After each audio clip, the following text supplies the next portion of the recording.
એવું વિશેષ ગર્ગ સંહિતામાં નારદજી બહુ વિસ્તારથી ગિરિરાજ ખંડમાં એનું વર્ણન કર્યું છે. ગિરિરાજજીના મહાત્મ્યની ચર્ચા અનેક પ્રકારથી કરવામાં આવી છે. ગિરિરાજજી પર્વત રૂપે આરાધ્ય છે, એ ગિરિરાજ છે. આપણે ત્યાં પર્વતો આરાધ્ય છે, જેમ ગિરનારની પણ પરિક્રમા થાય છે ને, ચરણાદ્રી પર્વતની પણ છે, એમ દક્ષિણ ભારતના કેટલા પર્વતો છે, કૈલાસ પર્વતની મહત્તા છે, એવા અનેકતમ પર્વતો ભારત વર્ષમાં બિરાજમાન છે. અને દરેક પર્વતોને દેવતા રૂપ, એમનું આધિદૈવિક રૂપ માનવામાં આવે છે. એટલે જ ઘણી કથાઓમાં અને પ્રસંગ આવે છે કે પર્વતોને પણ આમંત્રિત કર્યા અને પર્વતો પણ મનુષ્ય રૂપ ધારણ કરીને કથામાં આવીને બિરાજમાન થયા, એવી મહત્તા. એ જ રીતે પ્રત્યેક નદીઓને પણ દેવી રૂપ, સ્ત્રી રૂપ આપણે ત્યાં માનવામાં આવે છે. તો એની પણ ઘણી બધી ચર્ચાઓ શાસ્ત્રોમાં, હિન્દુ ધર્મના દરેક શાસ્ત્રોમાં કરવામાં આવે છે. તો એક પર્વત રૂપ ગિરિરાજજીની મહત્તા, બીજું દેવતા રૂપ ગિરિરાજજીની મહત્તા. કારણ કે દેવ તો છે જ, અમારો દેવ ગોવર્ધન દાનો, યહી દેવ. ઠાકોરજી તો પોતે કહે છે વ્રજવાસીઓને કે કોઈ દેવતાની પૂજા કરવી હોય તો ક્યાંય બીજા નહીં, તમે વ્રજવાસી છો અને વ્રજવાસીઓનો એક જ દેવતા છે અને એ છે આ ગિરિરાજ. યહી હે કુલ દેવ હમારો, યહી હૈ કુલ દેવ હમારો, काहू नहीं और हम जाने, गोधन है व्रज को रखवारो, यही है कुल देव हमारो. બ્રહ્મ સંબંધ લેવું એટલે શું? બ્રહ્મ સંબંધ લેવું એટલે વ્રજવાસી બનીને જીવવાનો સંકલ્પ ઠાકોરજી આગળ, જેનું જીવન કેવલ ને કેવલ કૃષ્ણ માટે, કૃષ્ણ પરક જીવવું, એ જ બ્રહ્મ સંબંધ. એટલે કે બ્રહ્મ સંબંધ લઈને તમે વ્રજવાસી બનો છો અને વ્રજવાસીઓનો એક જ કુળ દેવતા છે અને એ છે આ ગિરિરાજ બાબા. दीप मालिका के दिन पाचक, गोपन ले हूँ बुलाय, बलि सामग्री करो अब ही तुम, कही सबन समुझाय, यही है कुल देव हमारा. તો ગિરિરાજજીનું બીજું આરાધન દેવતા રૂપે, ત્રીજું આરાધન ગિરિરાજજીનું ભગવાન રૂપે. સાક્ષાત ઠાકોરજી અને ગિરિરાજજીમાં ભેદ જોવો એ આસુરી ભાવ છે. હરિરાયજી તો શિક્ષાપત્રમાં સ્પષ્ટ ના કહે છે કે આસુરી જીવ કોણ છે, એના લક્ષણ આપતા કહ્યું છે.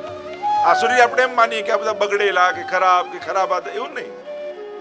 જે ઠાકોરજી, મહાપ્રભુજી, ગિરિરાજજી, યમુનાજી ને બ્રજ અને શ્રી વલ્લભ, આ બધામાં ભેદ જુએ ને એ જ આસુરી છે, એ જ દુસ્સંગ છે જે ભેદ બુદ્ધિ પ્રગટ કરે છે. આ સાક્ષાત ઠાકોરજીનું જ રૂપ છે. એ ભાવ દ્રઢ હોવો જોઈએ વૈષ્ણવ. લેશ માત્ર પણ પ્રભુ અને પ્રભુના લીલા પરિકરમાં ભેદ ન જોવો. અને જેનું પૂજન આખું વિશ્વ કરતું હોય, પ્રત્યેક જીવ કરતા એવા ઠાકોરજી જેનું પૂજન કરવાનું કહે, એની મહત્તા કેવી હશે? એમને ઇન્દ્ર, વિચાર કરો, સામર્થ્યવાન ઇન્દ્ર છે, એ જગત પ્રસિદ્ધ છે. શાસ્ત્રોમાં દેવતાઓનો રાજા કહેવાય છે અને દરેકના અધિષ્ઠાતા દેવતાઓ છે. દરેક વસ્તુના અધિષ્ઠાતા દેવતાઓ આપણે ત્યાં માન્યા છે. એ દરેક ઇન્દ્રિયોના હોય યા દરેક સાધનના હોય, આપણા ધનના કે વિદ્યાના કે આપણે વાસ્તુના, ભૂમિના, દરેકના જુદા જુદા દેવતાઓ. અત્યારે ચર્ચા નથી કરતો, બાકી પ્રત્યેક દેવતાઓ અધિષ્ઠાતા દેવતાઓ છે. વ્રજવાસીઓને કેમ કહ્યું કે આ બધું જ છોડી? એટલે ઠાકોરજીનું એક નામ છે દેવ દમન શ્રીનાથ. કેમ કે દશમસ્કંદની લીલામાં 3 લીલા ઠાકોરજી કરે છે. અસુરોનું મર્દન કરે છે, ભક્તોનો નિરોધ કરે છે અને દેવોનું દમન કરે છે. એટલે જ પ્રત્યેક ઇન્દ્રનું દમન કર્યું, બ્રહ્માજીનું દમન કર્યું, વરુણ દેવનું દમન કર્યું, રાસલીલામાં કામદેવનું દમન કર્યું, અનેક દેવોના દમન કરવું એટલે એમને એમનું દેવતા પદ યાદ અપાવવું. કે જ્યારે માણસને સામર્થ્ય મળે તો પોતાને ઈશ્વર માનવા લાગે. તો દેવતાઓને જ્યારે સામર્થ્ય મળ્યું એમને એમ થયું કે અમારે કારણે આ વિશ્વ ચાલે છે. પોતાને ઈશ્વર માનવા લાગ્યા ત્યારે પ્રભુ એમનું દમન કરી એમને એમનું દેવતા પણ યાદ અપાવ્યું. જો પ્રભુ ઘણીવાર આપણી અસમર્થતાનો અહેસાસ કરાવે ને એ આપણા ઉપર એની કૃપા જ હોય છે. કારણ કે માણસ જ્યારે પોતાનું બહુ સામર્થ્ય સમજવા લાગે છે ને ત્યારે જ એની અંદર અહંકાર પેદા થાય છે. જો પાપી માટે ભગવાનના દરવાજા ક્યારેય બંધ નથી થયા, પણ અહંકારી માટે ભગવાનના દરવાજા કાયમ માટે બંધ રહ્યા છે. તમે ગમે તેટલું પાપ કરો, ઠાકોરજી ક્ષમા હમ તો આ સર્વ પાપે ભ્યો મોક્ષયિષ્યામિ, आपके कितने भी पाप हो मैं क्षमा कर दूंगा, पर अहंकारी के लिए भगवान के द्वार हमेशा बंद रहते हैं. इसलिए प्रभु અસમર્થતાનું ભાન આપણને કરાવે ને એ ઠાકોરજીની કૃપા છે. દેવતાઓને એમની અસમર્થતાનું ભાન કે તમારી સીમા અહીંયા સુધી જ છે, મારા ઉપર જોર ચાલે એમ નથી. એટલે પ્રભુએ અસમર્થતાનું ભાન કર્યું ને ઇન્દ્રયાગની કથામાં આપણે એનું દર્શન કરીશું. અને ગિરિરાજજીની પરિચય જે ઠાકોરજી આપણને કરાવ્યો, એક પરિચય ગોપીઓએ કરાવ્યો છે, એક પરિચય ઠાકોરજીએ કરાવ્યો ભાગવતમાં. આ બંને જણાએ પરિચય કરાવ્યો છે. અને પ્રધાન રૂપે ત્રીજો પરિચય નારદજી આપણને કરાવે છે ગર્ગ સંહિતામાં. તો એનો પણ આશ્રય લઈશું અને એ પ્રમાણે પણ ચર્ચા કરીશું. તો પહેલું સ્વરૂપ પર્વતનું છે, બીજું દેવતાનું છે, ત્રીજું સાક્ષાત ઠાકોરજીનું રૂપ છે, અને ચોથું સ્વરૂપ ભગવદીનું સ્વરૂપ છે જે ગોપીજનો આપણને કરાવશે. આ ચારે સ્વરૂપની ચર્ચાઓના મહાત્મ્યનું દર્શન આજે આપણે કરીશું, જેથી ગિરિરાજ બાબાને જો આપણે ત્યાં એક જ સ્વરૂપમાં અનેક ભાવોનો પ્રકાર પુષ્ટિ માર્ગમાં રહેલો છે. એક જ સ્વરૂપ હોય અને એમ પણ વ્યક્તિ એક જ હોય. ઘણીવાર એક જ સ્ત્રી હોય પણ કોઈની પત્ની હોય તો એને પત્નીનો ભાવ હોય, કોઈની મા હોય તો એને માનો ભાવ હોય, કોઈની બહેન હોય તો એને બહેનનો ભાવ હોય, કોઈના પાડોશણ હોય તો પાડોશણનો ભાવ હોય. વ્યક્તિ એક જ હોય પણ જેનો જેનો જુદો ભાવ હોય એની જુદી લાગણી થાય.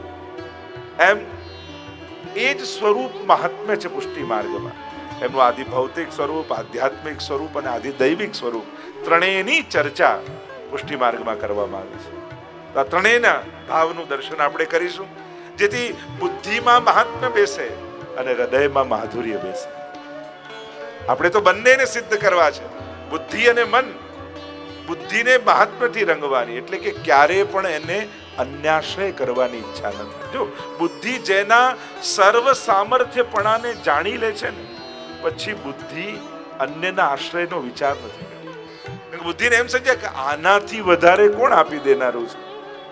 આપણને જ્યારે કોઈ પણ સંકટ આવે, તકલીફ આવે, જરૂર પડે તો કોની પાસે વિચાર કરી કે કાંઈ નહીં તો છેલ્લે પેલાની પાસે જઈશું ને પછી તો કામ થઈ જશે. એટલે જે સમાજમાં સર્વ સમર્થ હોય, આપણા ઓળખીતામાં સૌથી વધારે સામર્થ્ય વાળો હોય એના શરણમાં પહોંચી જાય. પેલા ત્યાં જઈશું તો ક્યાંક આનાકાની કરે કે એની પહોંચ અહીંયા સુધી જ છે, આની પહોંચ અહીંયા સુધી છે, પણ પેલાને કહીશું તે સીધો એક ફોન કરશે તો કામ થઈ જશે. એમ અલૌકિક કૃષ્ણ ભક્તિના માર્ગમાં છેલ્લે ગિરિરાજજીને ફોન કરશો ને તો કામ થઈ જ જવાનું છે. એના શરણમાં જશો ને તો પછી ક્યાંય પછી ફાફા મારવાની જરૂર નહીં. તો ઠાકોરજી ની ભક્તિનો આ જે ચર્ચા કરી રહ્યા છીએ આપણે, તો ચારે સ્વરૂપની. તો બુદ્ધિમાં સામર્થ્ય બેસી જાય ને પછી બુદ્ધિને અન્યાશ્રય કરવાની ઈચ્છા નથી થતી, અને મનમાં માધુર્ય પ્રગટી જાય ને પછી મન એને છોડીને ક્યાંય જતું નથી. અને એટલા માટે મય્યેવ મન આધત્સ્વ મयि बुद्धिम निवेशय, इसीलिए तो भगवत गीता में भगवान ने कहा ना तेरी बुद्धि और मन दोनों मुझ में लगा दे. पर दोनों लगाने कैसे? ઈચ્છા તો આપણને ઘણું થાય કે બુદ્ધિ ભગવાનના શરણમાં રહે, મન એના સિવાય બીજું કંઈ વિચારે નહીં, પણ એનો રસ્તો શું? તો રસ્તો આ જ છે, બુદ્ધિમાં મહાત્મ્ય સ્થાપિત કરી દો અને મનમાં માધુર્ય પ્રગટાવી દો. क्योंकि जहां प्रेम होता है मन वहीं होता है.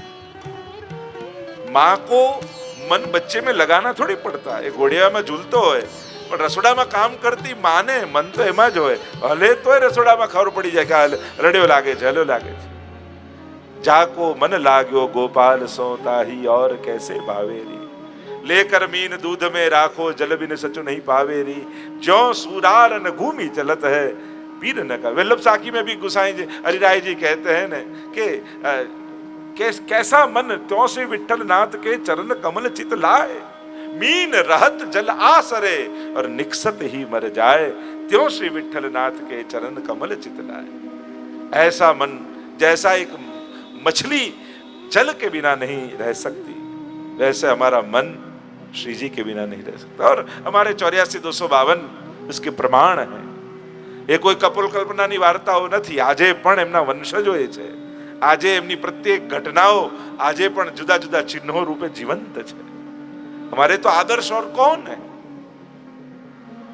મોટા મોટા મહાપુરુષોની ને મોટી મોટી ફિલોસોફીઓમાં પડવા કરતા આ આપણા અભણ 84-252 સારા. અને આપણી બહુ નજીક પડે છે. આપણા જેવા સંસારમાં રહેનારા રોજ બરોજના પ્રશ્નો સામે ઊભા હોય અને એમાં પણ કઈ રીતે રસ્તો કાઢીને પ્રભુને રીઝવી લીધા. કૃષ્ણ બિરહીની ગોપીઓને घर ही में वन की. इसलिए पद्मनाभ हमारे यहाँ पद साहित्य में गाया गया कि लोग घर छोड़कर वन में जाते हैं, गोपियां तो घर में ही वन की तरह रहती है. मानो वृंदावन में ही रह रहे. બે પ્રકારના વ્રજવાસી હોય. એક એવા હોય જે વ્રજમાં આવીને વાસ કરે એટલે આપણે એને વ્રજવાસી કહેવાના, અને ઘણા એવા હોય રહેતા હોય શહેરમાં પણ એમના મનમાં વ્રજવાસ કરતું હોય, અને જેના મનમાં વ્રજવાસ કરતું હોય એ પણ વ્રજવાસીઓ બની જાય છે. આપણે ભલે રહીએ અમદાવાદ, બરોડા, મુંબઈ કે લંડનમાં, પણ આપણા મનમાં જો વ્રજ છે ને તો આપણે વ્રજવાસી જ છીએ. तो चलो ब्रज में आकर वास नहीं कर सकते पर ब्रज को तो मन में वास करा सकते हो, तो आप ब्रजवासी उसी प्रकार से रहना. तो ભાગ્યશાળી આ દંડવતી પરિક્રમાના અમારા ગ્રુપના બધા વૈષ્ણવ જેના શરીર આટલી વાર વ્રજમાં આળોટાયા હોય તો વ્રજ એને છોડીને ક્યાં જવાનું? જેનું શરીર આટલી વાર વ્રજમાં ઘસાયું હોય, જો આપણે ત્યાં તો કહેવાય ને કે ગજ્જન ધાવનની વાર્તામાં આવતા ને ઘોડો બનાવે ને હાથી બનાવે ને ઠાકોરજી ઘોડો ચલાવે ને અને ઘૂંટણો છોલાઈ જાય, લોહી નીકળી જાય. કહ્યું કે ઠાકોરજીને કહી દો કે આ રીતે ઘૂંટણ છોલાય છે, તો કહ્યું કે આ દેહ સેવામાં ઘસાય ને તો જ એની સાર્થકતા છે, નહીં તો સંસારમાં ઘસાઈ ઘસાઈને ખતમ થઈ જવાનું છે. તો ભાગ્યશાળી છે લોકો જે વ્રજરજનો આટલી વાર સ્પર્શ કરી શકે. અને હમણાં જો દંડવતી પરિક્રમા અમારા પ્રથમેશ બાવાની ચાલી જ રહી છે, યદુરાજજીના બાવાની, તો જ્યાં જ્યાં જોડાઈ શકો, જ્યાં જ્યાં સવારે સમય હોય, સાંજના સમય હોય, જ્યાં જ્યાં આપણે જોડાઈ શકીએ. વ્રજમાં તો ઠાકોરજીની સદાય લીલા ભૂમિ છે. તો ભગવદીનું સ્વરૂપ, આ ચારેય સ્વરૂપની આપણે ચર્ચાઓ કરવી છે. પહેલું પર્વત રૂપ, કે આકારની મહત્તા પણ એટલી જ છે. આપણે ત્યાં આકાર અને સ્વરૂપ આ બંનેનો ભેદ. જે આંખે દેખાય છે એને ભૌતિક સ્વરૂપ આપણે કહીએ છીએ. બુદ્ધિ જેના મહાત્માને સમજે છે એને આધ્યાત્મિક સ્વરૂપ કહીએ છીએ, અને હૃદય જેના રસનો અનુભવ કરે છે એને આધિદૈવિક સ્વરૂપ કહીએ છીએ. તો આ ત્રણેય ગિરિરાજ બાબાના સ્વરૂપની આપણે ચર્ચા કરવાના છે. સૌથી પહેલા પર્વત રૂપ. જે ગિરિરાજજીમાં ભાવ નથી રાખતો એને એમ ખબર તો છે કે પર્વત છે, અને વ્રજવાસીઓ પણ પર્વત જ માનતા પહેલા તો, કે ગિરિરાજ ગોવર્ધન પર્વત છે. પર્વત રૂપે પણ એમની મહત્તા છે. આપણે ત્યાં તીર્થ છે, ધામ છે, ક્ષેત્ર છે, અનેક અનેક સ્થાનો તીર્થો રૂપે કહેવામાં આવે છે, ધર્મસ્થાનો જેને માનવામાં આવે છે. ક્ષેત્ર જ્યાં ભૂમિની મહત્તા હોય, જ્યાં જલ અને સ્થળ બંનેની મહત્તા હોય ત્યાં તીર્થ કહેવાય. એ રીતે પર્વતોનું પણ મહાત્મ્ય કહેવાય છે. અને પર્વતોમાં પૂજન અને પરિક્રમા આ બંનેની મહત્તા કહેવાય છે. જ્યાં જ્યાં પર્વત છે ત્યાં ત્યાં પરિક્રમા છે. નદીઓની પરિક્રમા બહુ ક્રમ નથી. એક નર્મદાજીના પરિક્રમાનો ક્રમ અને એનો ઇતિહાસ કંઈક બહુ વિશેષ રૂપે સ્પષ્ટ રૂપે કદાચ ના મળે, પણ જ્યાં જ્યાં પર્વતો છે ત્યાં ત્યાં પરિક્રમાનો ક્રમ છે. પણ અન્ય સ્થાનોની પરિક્રમા એટલે ગોળ ફરવું, પરિક્રમા. અને પરિક્રમા પણ પૂજનનો એક ભાગ જ છે. તમે ષોડશોપચાર આદિ પૂજન કોઈ પણ કર્મમાં બેસો તો બ્રાહ્મણો પણ આ ચલો આમ હાથ કરીને પહેરો પરિક્રમા પદે પદે એમ કરીને તમને બેઠા બેઠા પરિક્રમા કરાવે. તો પૂજનનો એક અંગ છે. એટલે કે જ્યારે જ્યારે ગિરિરાજજીનું પૂજન કરો અને પરિક્રમા દ્વારા તમે એને પૂજનને પૂર્ણ કરો છો. પણ અન્ય પર્વતોની પરિક્રમા અને ગિરિરાજજીની પરિક્રમામાં ઘણો મોટો ભેદ છે.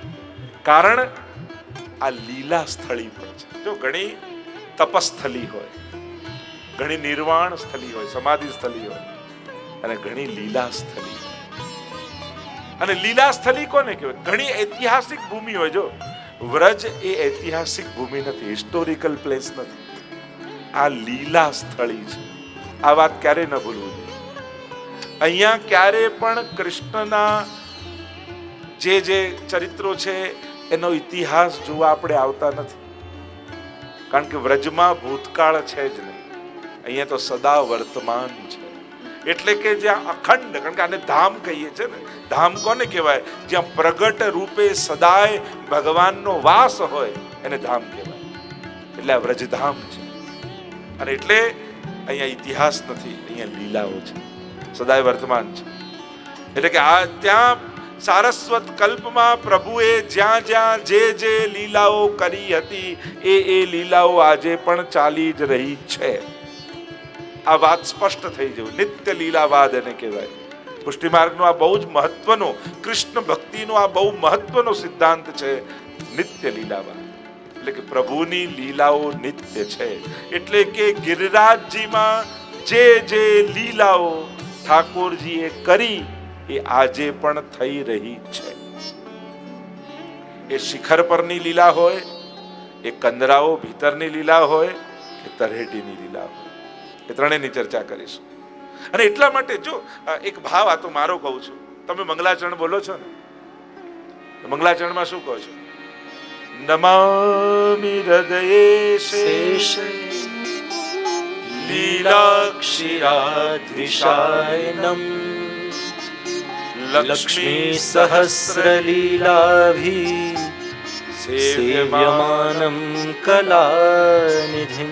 સુબોધનીજીનું મંગલાચરણ છે અને આપણે બધા જાણીએ છીએ કે આખો ભાવ જે એનો બતાવ્યો છે, હૃદય રૂપી શેષ પર પડેલા પ્રભુ અને ક્ષીરસાગરમાં. મારો ભાવ, સ્વતંત્ર ભાવ કહું તો આ બ્રજમાં એવી કઈ જગ્યા છે જ્યાં દૂધનો સાગર તમને દેખાય? પ્રભુ ક્યાં પડેલા છે? તો કે દુગ્ધના સાગરમાં. તો જ્યારે જ્યારે ગિરિરાજજી આવો મુખારવિંદમાં અને દૂધની અખંડ ધારા વહેતી હોય, અને ઘણીવાર તો હજારો વૈષ્ણવ વ્રજયાત્રા લીલી પરિક્રમામાં જુઓ, તમને એમ લાગે કે આ તો દૂધનો સાગર જાણે વહી રહ્યો છે. તો આ મંગલાચરણમાં એક રૂપે તમે કોને યાદ કરી રહ્યા છો? તો કે ગિરિરાજજી. કારણ કે આ બધી જ લીલાઓ ક્યાં છે? તમે મધુરાષ્ટક વાંચ્યું છે? મધુરાષ્ટકમાં વ્રજના બધાના નામ મધુર મધુર મધુર આવ્યા. ક્યાંય પર્વત મધુરમ, ગિરિરાજ મધુરમ એવું મધુરાષ્ટકમાં આવ્યું? તમને એમ થયું કે ગિરિરાજજી મધુરાષ્ટક ગાતા ગાતા ક્યાંક ગિરિરાજજીને ભૂલી ગયા મહાપ્રભુજી? ક્યાંય નહીં. તો જો મધુરાષ્ટકમાં આપણે કહીએ કે સમગ્ર બ્રજના માધુર્યનું વર્ણન મધુરાષ્ટકમાં છે. અને યમુના મધુરાયુ, વીચી મધુરાની લહેરો, ભ્રમરો ને બધી વાત, કમલમ મધુરમ ને નાની નાની અધરમ બદરમ નયનમ, એમ તો બધાને યાદ કર્યા, પણ ક્યાંય ગોવર્ધન મધુરમ ના આવ્યું, ગિરિરાજ મધુરમ ના આવ્યું. આપણને આશ્ચર્ય થાય ઘણી વાર કે આ મધુર મધુર મધુર બધા આખા બ્રજના એક એક અંગને યાદ કર્યા અને ગિરિરાજ બાવાને ભૂલી ગયા. તો ભૂલ્યા નથી. આ જે કાંઈ વૈભવ મધુરતાનો છે ને એ ગિરિરાજજીની ભીતર જ છે. આ જે માધુર્યનું વર્ણન કર્યું છે એટલે છેલ્લે કહ્યું ફલિતમ મધુરમ.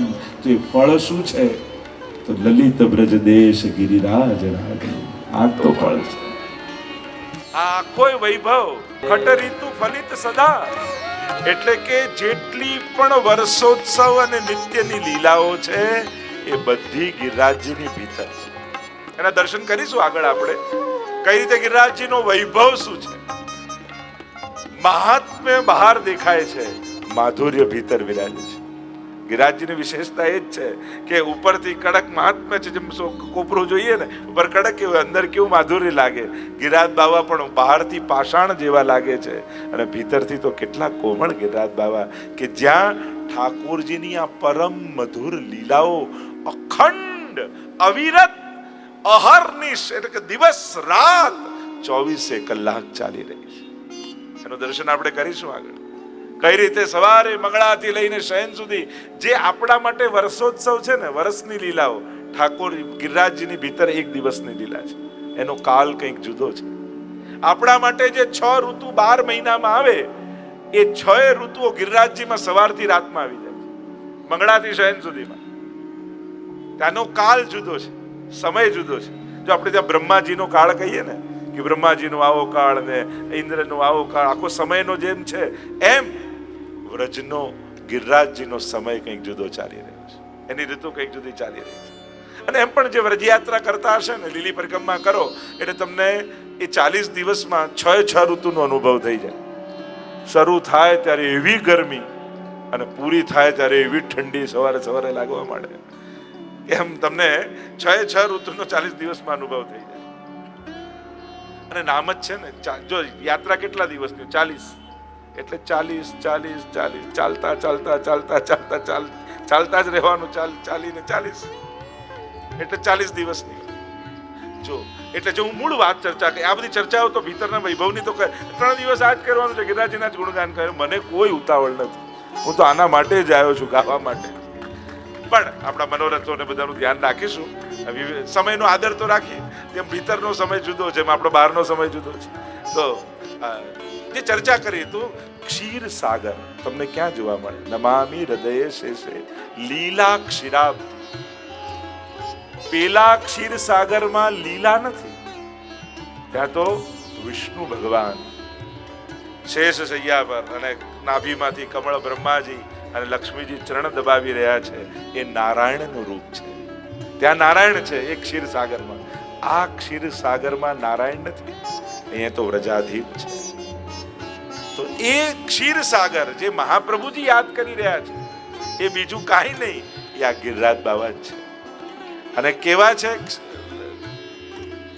શેષ શૈયા પર.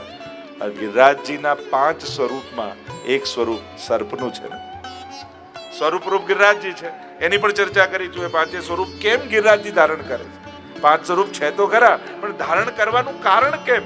કેમ એ ગાય બને, કેમ એ ગ્વાલ બને, કેમ એ સિંહ બને, કેમ એ સર્પ બને? એટલે પ્રાય ગિરિરાજ બાવાને સર્પ રૂપે પ્રાય પ્રસિદ્ધ વાત છે ને, અનેક વાર દર્શન પણ ગિરિરાજ બાવા એ રીતે આપતા હોય છે. એટલે કઈ સૈયાજી પર પડે? જો એક સૈયાજી આપણે ત્યાં સિંહાસનનો એક ભાવ યશોદાજીની ગોદ છે, એવો બીજો એક ભાવ ગિરિરાજ બાવાની કંદરા પણ છે. તો આ સર્પ સૈયા, આ શેષ સૈયા બીજી કોઈ નથી, ગિરિરાજજીમાં બિરાજમાન. તો નમામિ હૃદયે શેષે, એ ગિરિરાજ બાવાના હૃદય રૂપી શેષ પર ઠાકોરજી પોઢેલા છે. કારણ કે પોઢેલા શયન એટલે સુઈ નથી ગયા. શયનમ એટલે મહાપ્રભુજી ત્યાં અર્થ કર્યા છે, લેટ્યા છે. કારણ કે પ્રભુની અનંત લીલાઓ ત્યાં ચાલી રહી છે. અને એનું પણ વર્ણન જ્યારે ચતુર્ભુજ દાસજીને દર્શન કરાવ્યા, ગુસાઈજીએ કૃપા કરીને, એની પણ ચર્ચા આપણે આગળ કરી.